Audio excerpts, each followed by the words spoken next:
This is Subhash Chandra Bose speaking to Indians in East Asia. My countrymen in East Asia, while I am in Tokyo, I desire to address a few words to you, and I have no doubt that you will give them due consideration. In the first place, I desire to thank you most heartily for the warm and enthusiastic welcome that you have given me on the occasion of my public appearance in East Asia, and for the assurance that you have given me of your wholehearted support to our efforts to liberate our dear motherland. I feel overwhelmed at this manifestation of your burning patriotism and spirit of sacrifice.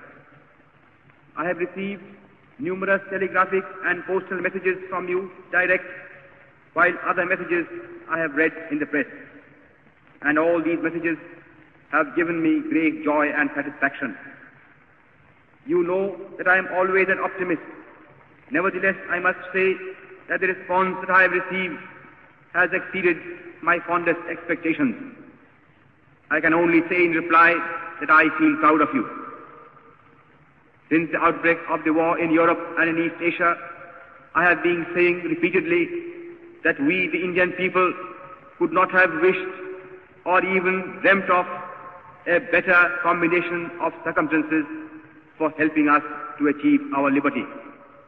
When the world forces are helping us in this way, our task has automatically become very much easier than what it would have been otherwise.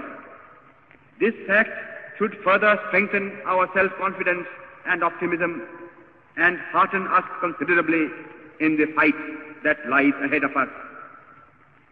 I am overjoyed to see that you have already realized that the responsibility of winning freedom does not rest merely on the shoulders of our countrymen at home. It is but natural that they should bear the brunt of the burden, and they have been doing so already. But at the same time, every Indian, no matter where he may be living at the present time, has a duty towards his country, and he must contribute his due share towards the final victory. I am convinced that India cannot hope to be free until all Indians living abroad perform their duty in this momentous world crisis. Owing to the fact that the tripartite powers have been giving their fullest support to Indian independence, it is comparatively easy for Indians living in Axis countries or in countries controlled by the Axis powers to play their part in the national struggle. Consequently, among those Indians who are now abroad, I expect that Indians living in Axis countries or in countries controlled by the Axis powers will render the maximum service to their motherland. Here in East Asia, you have seen for yourselves how deep is the interest in and sympathy for Indian independence. The readiness of the Imperial Japanese government and nation to render us any assistance in our national struggle that we may need has naturally lightened our task to a considerable degree. Consequently, there can be no possible excuse why any Indian in East Asia should not pull his whole weight in the present struggle. But though the Axis powers and Japan in particular are prepared to help us at any time and have been actually doing so already, the task of liberating India is ours and ours alone. That responsibility we shall not cast on anybody else, because that would be against our national honor. Moreover, we have no right to ask for or expect help from any quarter until we ourselves have first of all done our very utmost. Our countrymen and our sisters and brothers at home have been doing their best in the circumstances in which they are placed. But the enemy is ruthless and desperate, and he is armed to the teeth. Against such a brutal foe, no amount of civil disobedience or of sabotage or of revolutionary terrorism can be of any avail. If therefore we want to expel British power from India, we have to fight the enemy with his own weapons. The enemy has already drawn the sword. He must therefore be fought with the sword. But it is not possible for our countrymen at home to organize an armed revolution and to fight the British army of occupation with modern arms. This is a task which must therefore devolve on Indians living abroad and particularly on Indians living in East Asia.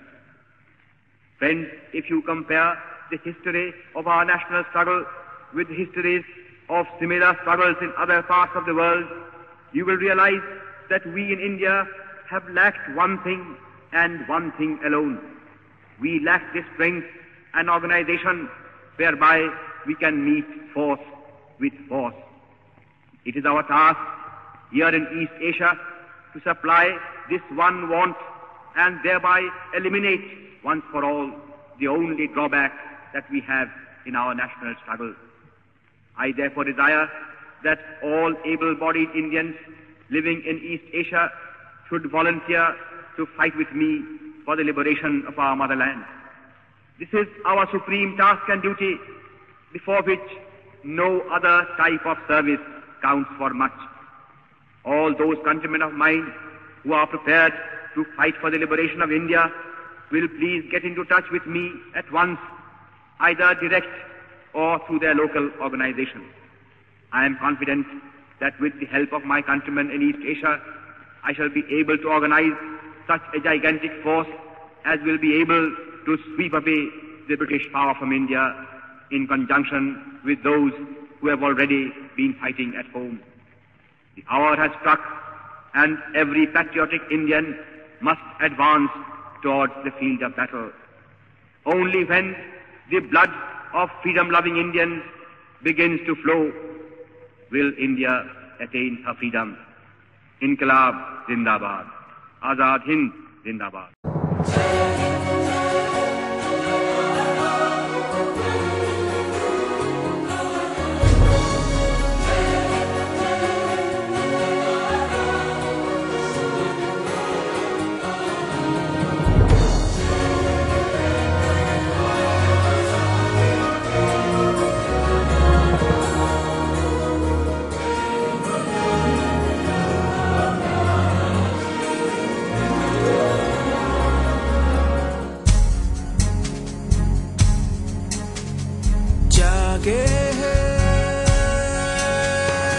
अब सारे